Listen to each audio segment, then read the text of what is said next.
Hi friends, నేను మీ అంజని. మీరు చూస్తున్నది ఎస్ఆర్కే హర్రర్ స్టోరీస్. మరి స్టోరీలోకి వెళ్ళబోయే ముందు నాదొక చిన్న request. For best realistic horror and thrilling experience కోసం తప్పకుండా హెడ్సెట్ని అయితే పెట్టుకోండి. అండ్ మీ హర్రర్ స్టోరీస్ నాతో షేర్ చేసుకోవాలి, మన ఛానల్లో వినాలి అనుకుంటే నా ఇన్స్టాగ్రామ్ ఐడిని డిస్క్రిప్షన్లోనైతే ఇస్తున్నాను. అక్కడికి వచ్చి మీ స్టోరీస్ని నాతో షేర్ చేసుకోవచ్చు. మరి ఇంకెందుకు ఆలస్యం, లేట్ చేయకుండా వీడియోలోకి వెళ్ళిపోదామా?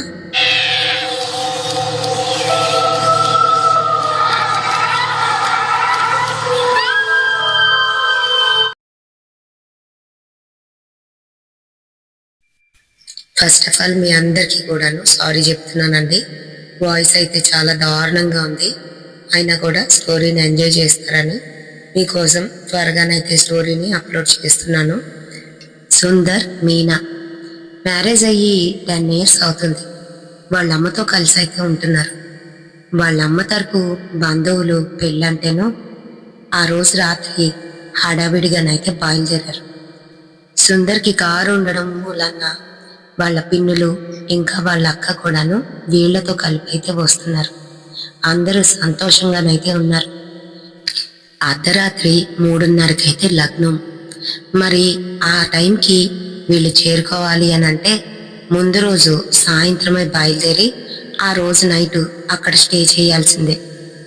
రాజం మీదుగా గుళ్ళ సీతారాంపురం వెళ్ళి అక్కడి నుంచి ఇంకొంచెం లోపలికి వెళ్లాల్సి ఉంది. మరి అది పచ్చి పల్లెటూరు.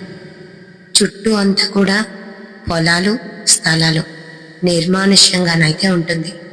పైగా రోడ్డు మార్గం కేవలం సింగిల్ లైన్లోనే ఉంటుంది. లోపలికి వెళ్ళాలన్నా రావాలన్నా ఆ రోడ్డు మీద నుంచే రావాలి, వెళ్ళాలి. ఏదైనా వెహికల్ ముందు నుంచి వస్తే ఈ వెహికల్ కొంచెంగా ఆగి రెండు కూడాను జాగ్రత్తగా క్రాస్ చేసుకొని వెళ్ళాలి. అలా అయితే ఉంటుంది. అది కూడా సాయంత్రం సమయంలో వీళ్ళు బయలుదేరేసరికి 6 అయితే అయిపోయింది. ఏంటమ్మా నువ్వన్నీ ఇలాంటివి పెడతావు, ఇప్పుడు నేను రావాల్సిందేనా? చూడు, ఈ రాత్రి సమయంలో మనం అక్కడికి ఎప్పుడు చేరుకుంటామో అక్కడ సరైన సౌకర్యం ఉంటుందో లేదో అని అంటున్నాడు సుందర్. ఒరే, ప్రతిదానికి అలా అయిపోతే ఎలారా? అందరూ మనవాళ్లే. అక్కడ మీ బాబాయి మన కోసం ఒక ఇల్లుని ఏర్పాటు చేస్తానన్నాడులే, దేనికి భయపడిన అవసరం లేదు అని అంటూ వెనక్కి తిరిగి కోడల్ని ఇలా అయితే అంటుంది. మీనా, కంగారు పడిపోకు. అక్కడ సిటీలో లాగా ఏమీ ఉండకపోవచ్చు, కానీ మా మరిది అన్ని ఏర్పాట్లు చేస్తానన్నాడు, నువ్వు కంగారు పడిన అవసరం లేదు అని వెనకాతలున్న కోడలికైతే చెప్తుంది. అమ్మా, నేను దానికోసం అనట్లేదు, మనందరి కోసం చెప్తున్నాను. రాత్రి సమయంలో అవసరమా అని. నువ్వు ఇంకేం మాట్లాడుకో, బయలుదేరిపోయాం కదా, పద పద. ఆ ఊరు ఎంత ప్రశాంతంగా ఉంటుందో తెలుసా అని అంటుంది సావిత్రమ్మ. ఇంకా వాళ్ళ జర్నీ అక్కడి నుంచి రాజం మీదుగా గుళ్ళ సీతారాంపురం వరకు అయితే చేరుకుంది. అక్కడంతా రోడ్డు మార్గం మరీ దరిద్రంగానైతే ఉంటుంది. పెద్ద పెద్ద గోతులు, ఇంకా రోడ్డు అయితే సరిగ్గా ఉండదు. ట్రాఫిక్ కూడా ఎక్కువే. ఇంక ఇవన్నీ కూడా దాటుకుని ఒక ఏరియాకైతే వాళ్ళు వచ్చేసారు. అక్కడంతా చీకటిగా ఉంది. అమ్మా,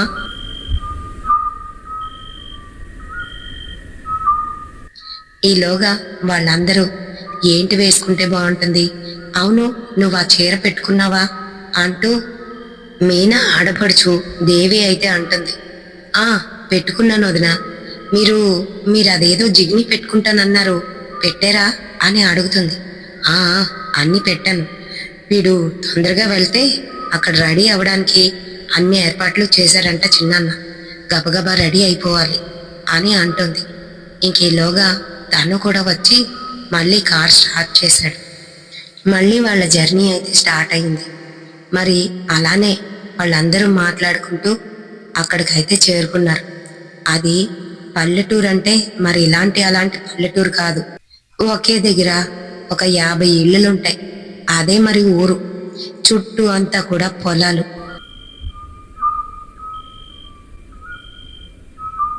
కీచురాల శబ్దాలు, అంతేకాకుండా ఏవేవో నిశాచర జీవుల అరుపులు కూడా వినిపిస్తున్నాయి.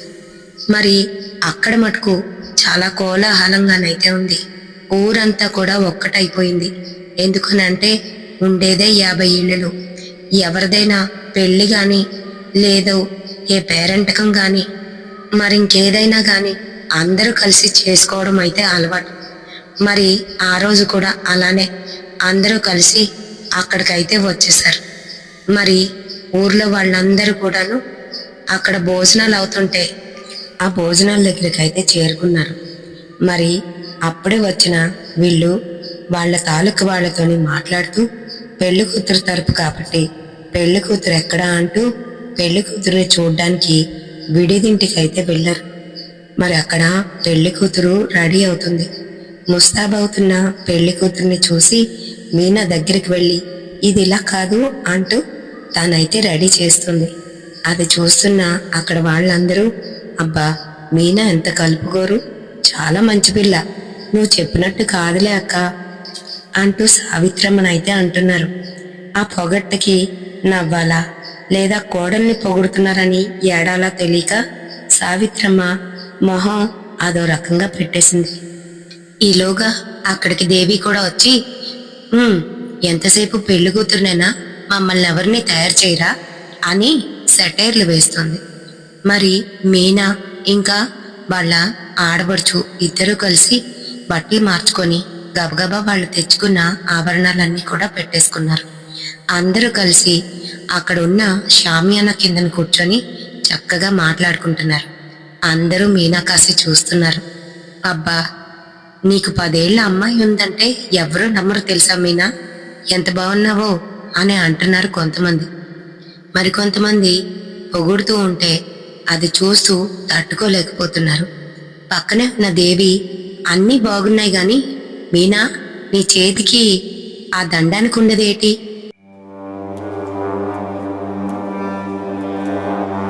అని అడుగుతుంది. అదా వదిన, ఇది తాయెత్తు, నా దగ్గర ఎప్పుడూ ఉంటుంది కదా అదే అని చెప్తుంది. నీది చీర కదా, హాఫ్ హ్యాండ్స్ మీద అది సరిగ్గా లేదు, బాలేదు, తీసేసి హ్యాండ్ బ్యాగ్లో పెట్టేసుకో అని చెప్పింది. అవును కదా, నేను అలాగే అనుకున్నాను వదిన అంటూ వెంటనే తన చేతికున్న తాయెత్తుని తీసేసి హ్యాండ్ బ్యాగ్లోనైతే పెట్టేసుకుంది మీనా. ఇంక వాళ్ళందరూ అక్కడ చాలాసేపు కబుర్లు అయితే ఆడుకున్నారు. అదంతా కూడాను పచ్చటి పల్లెటూరు.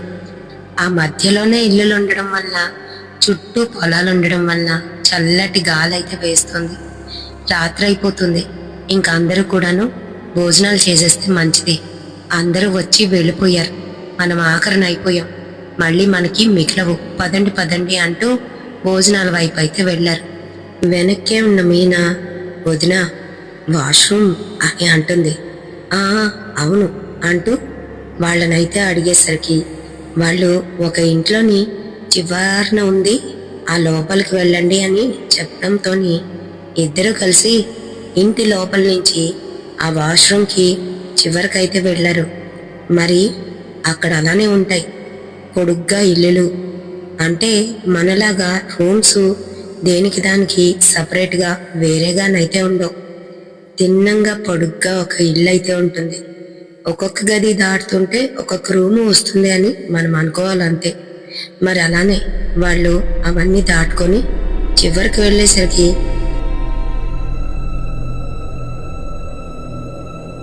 అక్కడ కరెంటు కూడా లేదు. అరే ఇక్కడ చీకటిగా ఉంది ఎలా అని అడుగుతూ ఉంటే అక్కడికి ఎవ్వరూ రాలేదు. ఇంకా చేసేది లేక దేవి మీనా ఆ పెరడ్లోకి అయితే వెళ్ళారు. అక్కడంతా కమ్మలిల్లులు, మరి కమ్మలతో కట్టిన ఒక బాత్రూమ్ లాంటిది ఉంది. అక్కడికైతే వెళ్ళి దేవి పని కానిచ్చుకుంది. వదినా ఇందులోనా అని అంటుంది మీనా. మరి ఇక్కడెంతే, అదిగో అక్కడ పక్కనే తొట్టుంది చూసుకో అని చెప్తూ వెళ్ళిపోబోతూ ఉంటే వదిన ఒక 2 నిమిషాలు ఆగండి, నేను కూడా వచ్చేస్తానని తనైతే గబగబా లోపలికి వెళ్ళింది. తనక్కడ తన పాని కానిస్తామని కూర్చుండేసరికి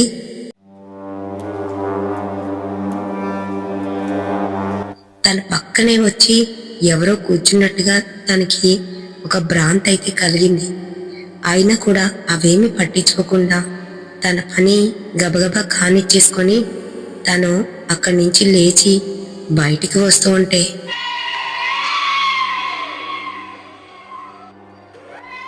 ఎవరో తన ముందుకు వచ్చి నించున్నట్టుగానైతే అయ్యింది.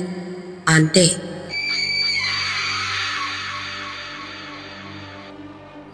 గట్టిగా అరిచేసింది మీనా. బయటనున్న దేవి ఏమైంది మీనా అంటూ గట్టిగా అరుస్తూ అక్కడికైతే వచ్చింది. కానీ అక్కడ ఎవ్వరూ లేరు. మీనా తనకి తానే సర్ది చెప్పుకుంది. కరెంటు లేకపోవడంతో నేను ఏదో చూసి ఏదో అనుకున్నాను వదిన, భయం వేసింది అంటూ బయటికైతే వచ్చేసింది. సర్లే తొందరగా వెళ్దాం పదా అంటూ వీళ్ళు కూడాను ఆ మండపం వైపు అయితే వెళ్ళారు. మండపం పక్కనే భోజనాలకు కూడా ఏర్పాటు చేశారు. మరి కోలాహలంగానైతే ఉంది. కొంతమంది భోజనాలు చేసి తెచ్చిన గిఫ్టుల్ని వధూవరులకి అక్కడే స్టేజ్ మీద ఇచ్చి వెళ్ళిపోతున్నారు. మరి కొంతమంది భోజనాలు చేసి అక్కడే కూర్చొని ఉన్నారు. వీళ్ళు భోజనానికి వెళ్ళేసరికి చాలా వరకు భోజనాలు అయితే అయిపోయాయి. అయినా కూడా అడ్జస్ట్ చేసుకొని అక్కడే నించొని అందరూ కూడా తింటున్నారు. మీనా దగ్గరికి సుందర్ అయితే వచ్చాడు. ఇప్పుడే ఫోన్ చేశాను మీ అమ్మ వాళ్ళకి, అది తినేసి పడుకుందంట, రేపు మార్నింగే మాట్లాడొచ్చులే దాంతోని అని చెప్తున్నాడు. మరి వాళ్ళ 10 ఏళ్ల అమ్మాయికి ఎగ్జామ్ అని వాళ్ళ అమ్మాళ్ళ ఇంట్లోని పెట్టేసి వీళ్ళు ఇక్కడికైతే వచ్చారు. ఆ టెన్షన్ మీద ఉంది మీనా. అవునా, సరే ఒక్కసారి మాట్లాడితే బాగుండు, సర్లేండి రేపు తెల్లవారు మాట్లాడతాను అని అంటూ భోజనం చేస్తూ ఉంటే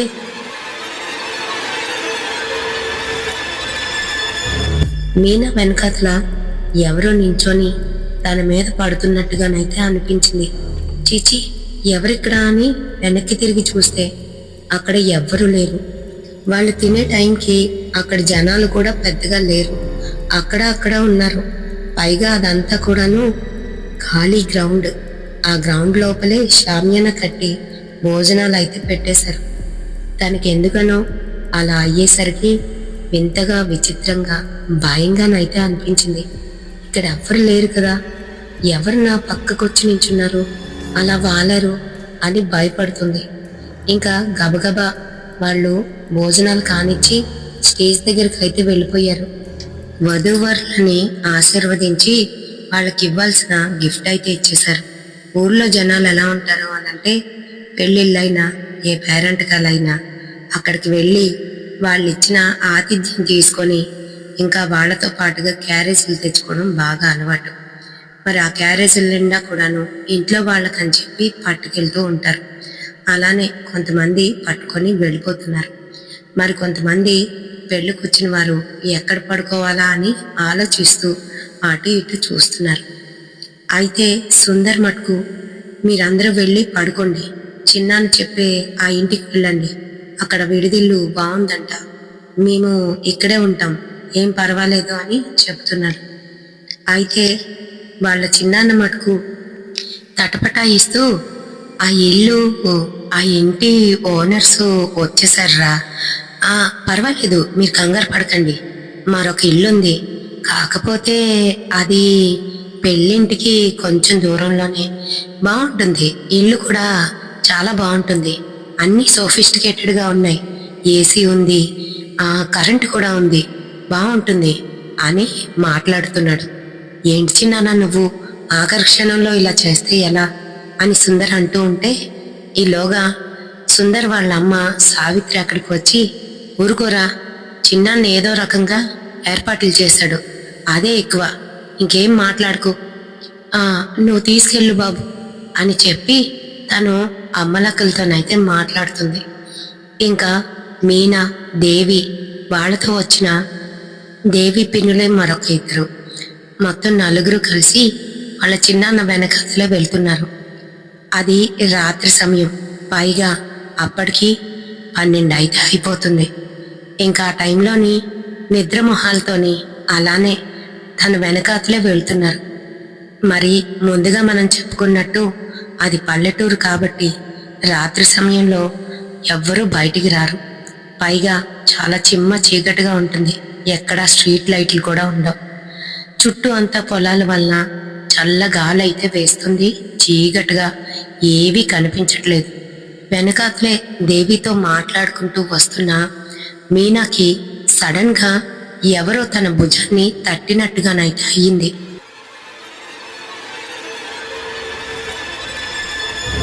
అంతే, ఒక్కసారిగా వెనక్కి తిరిగి అలానే చూస్తూ ఉండిపోయింది. దేవి 2 అడుగులు ముందుకు వేసి ఇదేంటి అని వెనక్కి తిరిగి చూసి, ఏ మీనా, అక్కడే ఉండిపోయావే, రా అని పిలుస్తోంది. మీనా ఒక్కసారిగా ఉలిక్కిపడి అది అంటూ మళ్ళీ అడుగులు వేసుకుంటూ దేవి దగ్గరికైతే వెళ్ళిపోయింది. ఇద్దరు మళ్ళీ మాట్లాడుకుంటూ ఉంటే ఈసారి మీనా చెవులో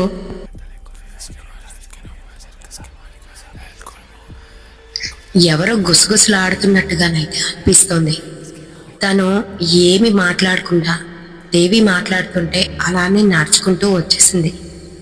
దేవి వాళ్ళ చిన్నాన్ని చూపించిన ఇల్లు చాలా బాగుంది. చూడ్డానికి చాలా నీట్గా అందంగానైతే ఉంది. అబ్బా, మంచి ఇల్లు చూపించావులే చిన్నాన్న, పోతే పోయింది గాని కరెంట్ ఉందా అని అంటుంది. ఉందమ్మా, వీళ్ళు మరి పల్లెటూరులోని కరెంటు తీస్తే ఉండదు గాని లేకపోతే ఉంటుంది అని చెప్పి, సరే అయితే నేను వెళ్తున్నాను, తలుపులు వేసుకోండి అని చెప్పి అక్కడి నుంచి అయితే వెళ్ళిపోయాడు. ఆ ఇల్లు ఒకటే గది, ఓ పెద్ద గది. ఆ తర్వాత వెనకాతల ఒక చిన్న వంటగదిలాగైతే ఉంది. దాని పక్కనే ఆనుకొని ఒక బాత్రూమ్ అయితే ఉంది. ఇంకా లోపలికి వెళ్తే అటుపక్క ఒక పెద్ద హాలు, మరొక రూము, ఇలా అయితే కట్టుకున్నారు. ఇల్లు చూడ్డానికి అందంగానే కనిపిస్తుంది. పైగా కరెంటు కూడా ఉండడంతో వాళ్ళకి హ్యాపీగానైతే అనిపించింది. కిందనేవో చేపలు పరుచుకొని పడుకుండిపోదామని అన్ని రెడీ చేసుకుంటున్నారు. ఈలోగా వాళ్ళతో వచ్చిన పెద్దవాళ్ళిద్దరూ కూడాను అక్కడే నడం వాల్చేశారు. మరి తలుపులు తీసున్నాయి. కారణం ఏంటి అని అంటే, ఎదురుగుంట పచ్చటి చేలైతే కనిపిస్తున్నాయి. గాలి దాని మీద నుంచి వస్తుంటే జలజలామంటూ మంచిగానైతే శబ్దం చేస్తుంది. మరి అది చూస్తూ, అబ్బా, ఇక్కడ భలే ఉంది కదా వదినా, నా జడ కొంచెం విప్పరా, ఇది చిక్కుకుపోయింది అని అంటూ ఉంటే, సరే ఇలా రా అంటూ దేవి అయితే జడ విప్పుతుంది. రాత్రి సమయంలోని జడ విప్పుకొని ముడి వేసుకొని పడుకోవడం మీనాకి బాగా అలవాటు. మరి తను అలానే జడ విప్పేసరికి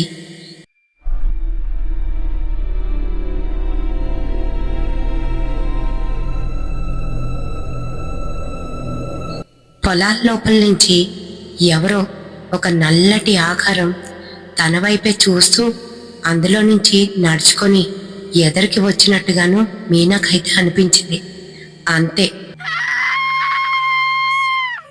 షాక్ అయ్యి గట్టిగానైతే అరిచింది. ఏమైంది మీనా, నేను గట్టిగా ఏమైనా లాగేశానా అని అడుగుతుంది దేవి. చాచా, కాదు వదినా, అక్కడ మీకెవరూ కనిపించడం లేదా అంటూ ఎదురుగా పొలాల వైపు అయితే చూపిస్తుంది.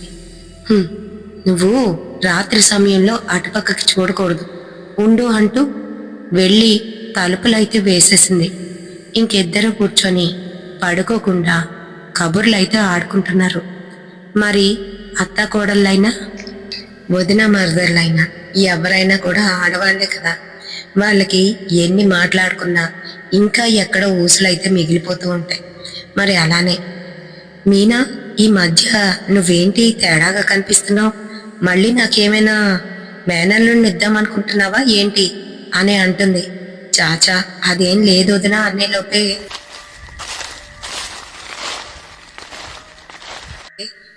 పెంకుల మీద నుంచి ఎవరో నడుచుకొని వెళ్తున్నట్టు శబ్దం అయితే వస్తుంది.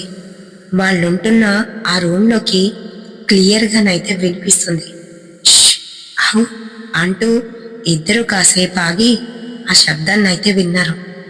ఉన్నట్టుండి దాని మటుకు అదే ఆగిపోయింది. ఎవరైనా వచ్చారంటావా? దొంగలేమో. అమ్మో, మన దగ్గర గోల్డ్ కూడా ఉంది. పైగా మనం ఈ ఊరి చివరినైతే ఉన్నాం. పైగా చిన్నాన్న కూడా ఇక్కడ లేడు, ఎలా అని భయపడిపోతుంది దేవి. ఊరుకుండొదినా, నాకింకా భయపెట్టకండి, అదేం కాదులే గాలికి గాలికి ఏదో శబ్దం వచ్చుంటుంది అని ఇద్దరికిద్దరు నచ్చ చెప్పుకున్నారు. సరే అంటూ మళ్ళీ మాట్లాడుకుంటూ ఉంటే మళ్ళీ అలానే ఎవరో ఆ పెంకుల మీదుగా నడుస్తూ ఉంటే ఎలా చప్పుడవుతుందో అలా అయితే చప్పుడు వినిపిస్తుంది. అంతేకాదు ఎవరో అక్కడ కూర్చొని బోరున ఏడుస్తున్నట్టుగానైతే వినిపించింది. అంతే, ఇద్దరు భయపడిపోయారు. ఏంటిది, ఎవరది, ఎవరో అమ్మాయి ఏడుపు అని అనుకుంటున్నారు. అయితే బయటికి వెళ్ళి చూద్దామంటే వాళ్ళ ధైర్యం అయితే చాలట్లేదు. పైగా వాళ్ళ దగ్గర వస్తువులు కూడా ఉన్నాయి. ఇక మొత్తానికి ఎలాగైతేనే మళ్ళీ ఆ శబ్దాలన్నీ కూడా ఆగిపోయాయి. సరే ఇంకా కాసేపు పడుకుందాం అనుకునేసరికి మళ్ళీ దేవి ఇలా అయితే అంటుంది, అవును, ఇందాకలు అడిగిన మాటకి జవాబు సరిగ్గా చెప్పలేదు నాకు. మళ్ళీ ఏమైనా ప్లాన్ చేస్తున్నారా అని అంటుంది. లేదు వదినా, నాకు 4 నెలల నుంచి అసలు ఎందుకనో పీరియడ్ రావట్లేదు అని చెప్తుంది. 4 నెలల నుంచినా? మరి అలాంటప్పుడు డాక్టర్ దగ్గరికి వెళ్ళలేకపోయారా అని అంటూ ఉంటే, వెళ్ళాం వదినా, అదేం కాదంట, దానికి అదే అలా ఆగిపోయింది.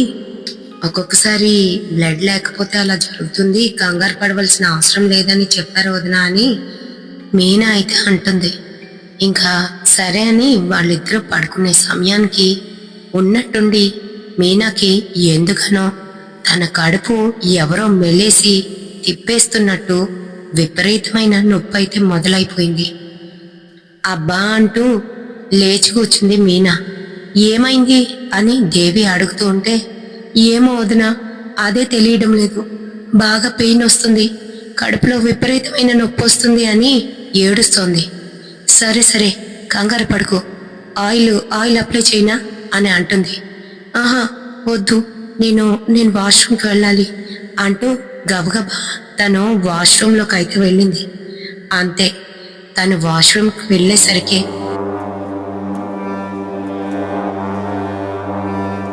తన బ్యాగ్ అంతా కూడా తడిచిపోయింది. తను వేసుకున్న నైట్ డ్రెస్ అంతా కూడా రక్తసిక్తం అయిపోయింది. ఇంకా బాత్రూంలోకి అడుగు పెట్టి లైట్ వేసిందో లేదో బాత్రూంలోని అక్కడక్కడ పుట్టల్లా కట్టి చీమలైతే పాకుతూ కనిపించి అంతే భయపడిపోయింది. ఏదో రకంగా తను ఫ్రెష్ అయి బయటకు వద్దాం అనుకునేసరికి తను చూస్తుండగానే బాత్రూమ్ విండోలో నుంచి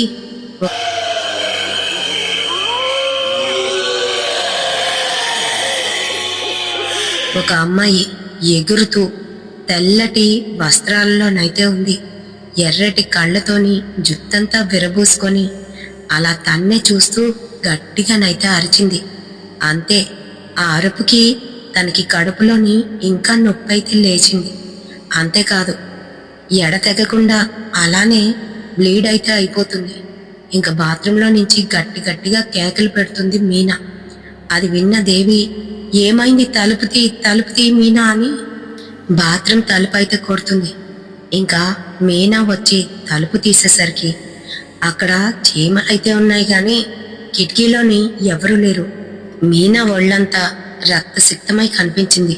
అది చూసిన దేవికి భయం వేసేసింది. ఏంటిది, ఎలా జరిగింది అని అంటుంది. అదే నాకు తెలియదు వదినా, ఇక్కడ ఎవరో ఉన్నారు, మనల్ని చూస్తున్నారు వదినా, అది దెయ్యం అని భయపడిపోతుంది. మీనా ఏంటి ఆలోచిస్తున్నావు, ఈ కాలంలో కూడా దెయ్యాలా? లే, అవన్నీ కాదు గాని నువ్వు ముందు స్నానం చేసిరా, ఇదిగో నీ బట్టలు ఇక్కడ పెడతాను, వేరే బట్టలు ఇవి వేసేసుకో అని చెప్తూ తనకి ధైర్యం చెప్పింది. సరేనని ఆ అర్ధరాత్రి సమయంలో చల్లీళ్లతోనే తలకు స్నానం అయితే చేసింది. మరి చేసి గబగబా బయటికైతే వచ్చేసింది. తనకి ఇందాకలు చూసింది నిజమా అబద్ధమా అనేది తెలియడం లేదు.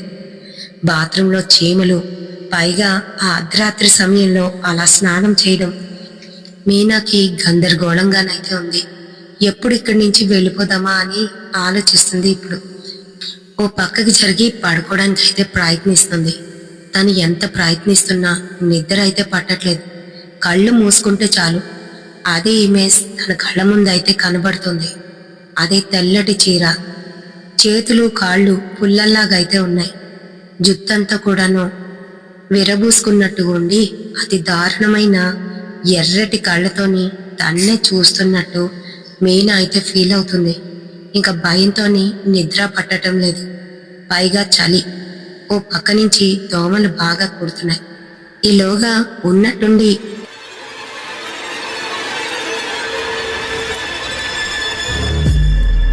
తన మీద ఎవరో చెయ్యి కాలు వేసినట్టుగానైతే అనిపించింది. అంతే గట్టిగా అరుస్తూ మీనా పడుకొని ఉన్న వాళ్ళ చిన్నతల మధ్యలోకైతే వెళ్ళిపోయింది. భయంతోని వాళ్ళిద్దరి దగ్గరికి వెళ్ళి చేతులు రెండు కూడాను దగ్గరికి ముడుచుకుంటుంది. అది చూస్తున్న దేవి, నీకేమైనా పిచ్చి పట్టిందా? వాళ్ళు కూడా పెళ్లికి వచ్చారుగా, నువ్వు వెళ్ళి వాళ్ళని అంటుకుంటే ఎలా అని తిడుతుంది. అలా కాదు వదినా, నా మీద ఎవరో చెయ్యి కాళ్ళు వేసినట్టుగా అనిపించింది. అంతేకాదు నాకు చాలా భయం వేస్తుంది. ఇక్కడ ఉండొద్దు వదినా, మనం వెళ్ళిపోదాం. ఆ పెళ్లి జరుగుతున్న ప్రదేశానికే వెళ్దాం. లేదంటే నేను కారులో కూర్చుంటాను కానీ పెళ్లికి రానులేండి, కానీ ఇక్కడ మటుకు ఉండను వదినా అని భయపడిపోతూ అంటుంది.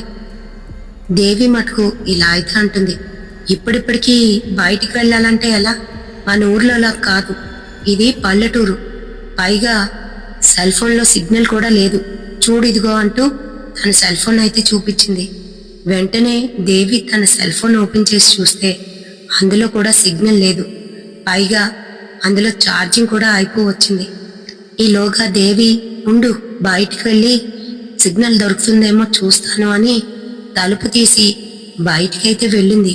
వద్దొదినా అని చెప్తూ ఉండగానే ఈలోగా తను ఉంటున్న ఆ రూమ్లోని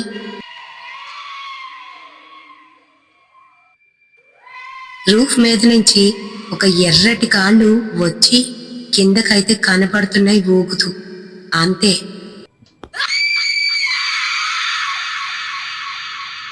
అది చూసిన మీనా గట్టిగానైతే అరిచేసింది. బయటన సిగ్నల్ వెతుకుతూ కొంచెం దూరం వెళ్ళిన దేవి ఆ అరుపును విని గబగబలాడుతూ లోపలికైతే వచ్చింది. ఏమైంది మీనా అని అనేలోపే మీనా రూఫ్ పైకి చూసి కంగారు పడిపోతూ భయంతోని గట్టిగా అరుస్తుంది. అక్కడున్న వాళ్ళిద్దరూ కూడా లేచారు. ఏమైంది తల్లి నీకు? ఎందుకలా అరుస్తున్నావు? రాత్రి సమయంలో ఇలానే అరుస్తావా? మీ ఇంట్లో కూడాను నిద్ర పట్టొద్దా అని అంటున్నారు. అత్తయ్య ఆ పైన చూడండి అని చెబుతుంది. కానీ వాళ్ళకి అక్కడ ఎవ్వరూ కనిపించట్లేదు, ఏది కనిపించడం లేదు. ఏం లేదు మీనా, పడుకో అని తిడుతున్నారు. ఇంకా దేవి కూడా లోపలికి వచ్చి, సరే తలుపులు వేసేస్తాను, పడుకో, ఇంకేం లేదు, నువ్వు కళ్ళు మూసుకుంటే నిద్ర వస్తుంది అని చెప్తుంది. సరే అని పడుకున్న మీనాకి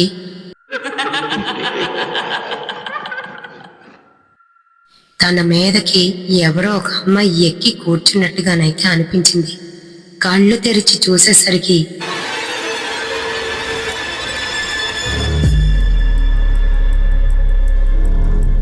తన్ని గట్టిగా పట్టుకొని గొంతైతే నులిమేస్తుంది అదే దెయ్యం. గట్టిగా అరుస్తోంది. ఇంకా మీనా గట్టిగా అరుస్తూ ఉంటే చుట్టుపక్కల పడుకున్న వాళ్ళకి మీనా అరుపులు అయితే వినిపించడం లేదు. తను ఎంత ప్రయత్నిస్తున్నా కూడాను తన చేతులు కాళ్ళు అయితే పనిచేయడం లేదు.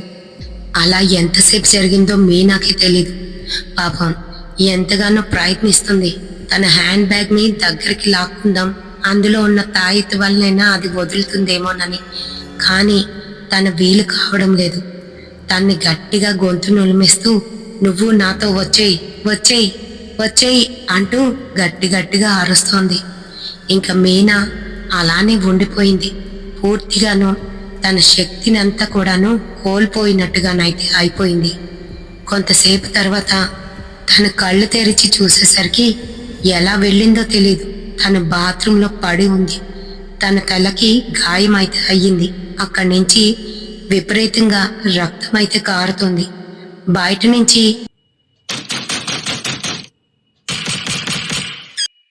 మీనా తలుపుతీ అంటూ దేవి అయితే అరుస్తోంది. ఆ అరుపులు వినిపించినప్పటికీ కూడా దీనైతే ఏమాత్రం సృహలోకి రాలేకపోతుంది. బయటనున్న వాళ్ళ మాటలు వినపడుతున్నాయి కానీ తను ఏమీ చేయలేని నిస్సహాయ పరిస్థితుల్లోకైతే వెళ్ళిపోయింది. అంతేకాదు, ఆ కిటికీలో నుంచి ఆ దెయ్యం తన్నే చూస్తూ గట్టిగానైతే నవ్వుతోంది. మొత్తానికి ఎలాగైతేనే తలుపులు బద్దలు కొట్టుకొని వాష్రూంలో ఉన్న మీనాని బయటికైతే తీసుకువచ్చారు. ఆ రాత్రి సమయంలోనే పెళ్లి ముహూర్తం అయిపోయిన వెంటనే వాళ్ళందరినీ తీసుకొని మళ్ళీ సుందర్ అయితే రిటర్న్ అయిపోయాడు. మరి ఇంటికి వచ్చారు గాని మీనా పరిస్థితి అస్సలు బాగోలేదు. అసలు ఏం జరుగుతుందో వాళ్ళకైతే అర్థం కాలేదు. 1 రోజు 2 రోజులు హాస్పిటల్కి కూడా తీసుకువెళ్ళి చూపించారు. కానీ వాళ్ళకి కూడా ఏమీ అంతు చిక్కలేదు. మీనా ఆరోగ్యం క్షీణించుకుపోయింది. మీనా అత్తగారు ఒక తాంత్రికుడి దగ్గరికి అయితే తీసుకుపోయారు. మరి అతను అంతా కూడా క్షుణ్ణంగా పరిశీలించి తనకి ఎక్కడ ఇది జరిగింది, ఏమైంది అన్ని తెలుసుకొని ఒక పెద్ద పూజ చెయ్యాలి అని చెప్పి ఒక అమావాస్య రోజున ఆ పూజనైతే నిర్వర్తించారు. పూజలో కూర్చున్న మీనాని గట్టిగాను బెత్తంతో కొడుతూ బెదిరిస్తూ మిరపకాయలు కాల్చి తన కళ్ళల్లోకి పొగని కొడుతూ ఎవరో చెప్పు అని అడుగుతున్నా కూడా చెప్పకుండాను మీనా అయితే గట్టిగా నవ్వడం మొదలుపెట్టింది. అంతేకాదు, అప్పటి వరకు తనకి ఇంకా బ్లీడింగ్ అయితే ఆగలేదు. దానివల్ల మీనా అలా అయిపోతుంది. అయితే మరి అతను చేయవలసినవి అన్నీ కూడా చేశాడు. అయినా కూడా దెయ్యం దిగి రాలేదు. మొత్తానికి ఆఖరికి వాళ్ళు చేయవలసిన ఒక తంతునైతే నిర్వర్తించాడు. ఆ తంతు చేసేసరికి ఆ దెయ్యం దిగి వచ్చింది.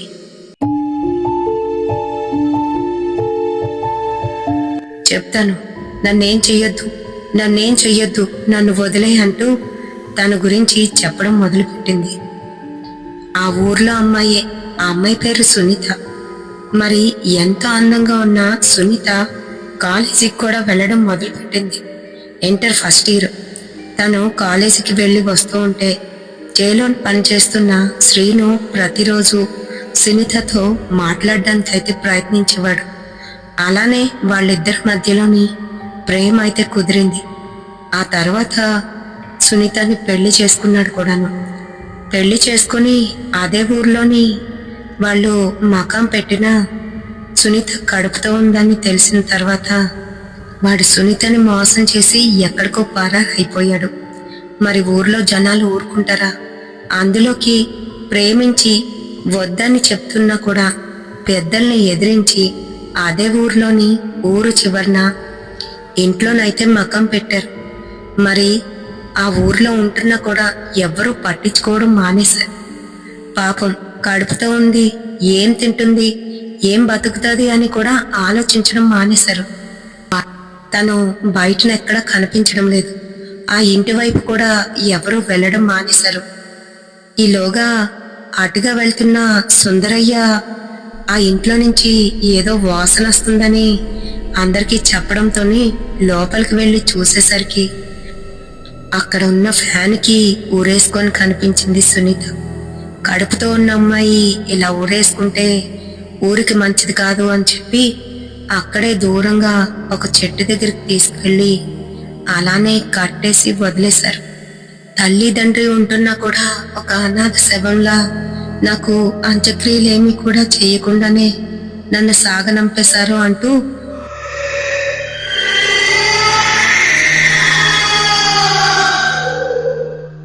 బోరున ఏడుస్తుంది ఆ ప్రేత. అయితే ఈ అమ్మాయిని వదిలేస్తావా? నీకు చేయవలసినవన్నీ కూడా చేసి సాగనంపేస్తారు అని అంటూ ఉంటే సరే వదిలేస్తాను అంటూ తనకి సీమంతం చేయమని కోరింది. తనకు కావలసిన తినుబండారాలు, వస్తువులు, దాంతో పాటుగా చీరలు, సారలు కావాలని కోరింది. అలాగే ఇప్పిస్తాము, తిన్ను వదిలేసే అంటూ వాళ్ళందరూ కలిసి మీనాకి సీమంతం చేసినట్టుగా గాజులు వేసి చీరను చుట్టుబెట్టి తనకు కావలసిన పదార్థాలన్నీ కూడా వండి పెట్టేసరికి మొత్తానికి మీనానైతే వదిలేసింది సునీత. మరి ఇదండి, ఇది ఒక రియల్ ఇన్సిడెంట్. మన సబ్స్క్రైబర్ ఒకరు నాతో షేర్ చేసుకున్నారు వాళ్ళ లైఫ్లో జరిగిన రియల్ ఇన్సిడెంట్ అని. అదే చెప్పానుగా, గొల్ల సీతారాంపురం దగ్గర ఒక మారుమూల పల్లెటూరులో జరిగిన ఈ ఇన్సిడెంట్ మీకు ఎలా అనిపించింది అనేది నాకు కామెంట్ సెక్షన్లోనైతే కామెంట్ చేయండి. మీకు నచ్చిందనే అనుకుంటున్నాను. నచ్చితే తప్పకుండా ఒక లైక్తో పాటు షేర్ చేయండి. రేపటి సరికొత్త ఇన్సిడెంట్తోని మళ్ళీ మీ ముందుకైతే వచ్చేస్తాను. Until then bye.